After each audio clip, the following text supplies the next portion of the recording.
The Commercial Contracts Working Group exists to convene a space for bond members to meet and exchange experiences, tips, insights, concerns, challenges, and share them with one another so that we can learn from one another.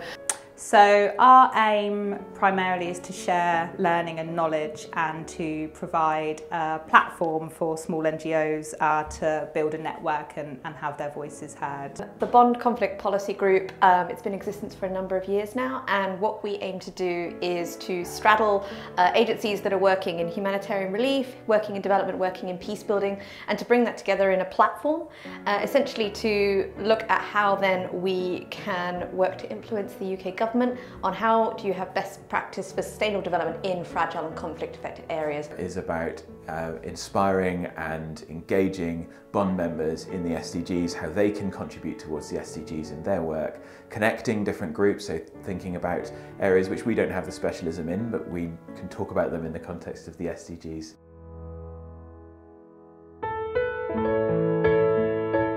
The steering committee and the co-chairs establishing our group as a trusted critical friend of DFID.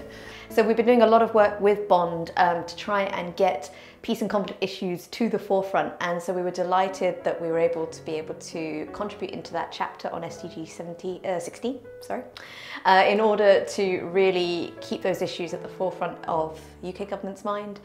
We were very active in the discussions about setting up the SDGs and development of the SDGs, and I think we had a huge impact as a group in terms of the policy thinking.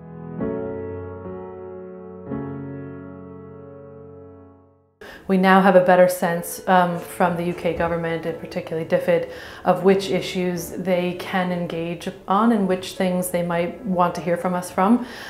We'd also like the group to be a platform for raising the profile of small NGOs and for getting our voice heard.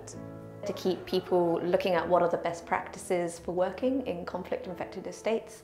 To get a commitment, secure a commitment from the UK government to develop a comprehensive cross-government implementation plan.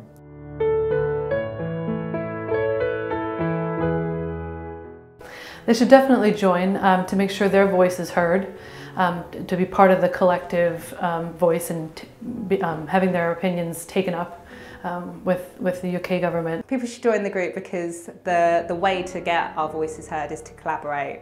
So individually, in our memberships, the small NGO membership, some organisations have no staff at all, they're volunteer-led, or they have one or two members of staff carrying out several roles, so they don't have the resource to kind of do that representation for themselves, but collectively we can really strengthen that, and by joining you can be part of it. With the experience we can bring from a multiple number of agencies, I think really makes it a fascinating space in terms of the issues that we discuss, the things that we can do together. I think it's a very exciting group. It's one that works really well and that has a very interesting and inspiring agenda.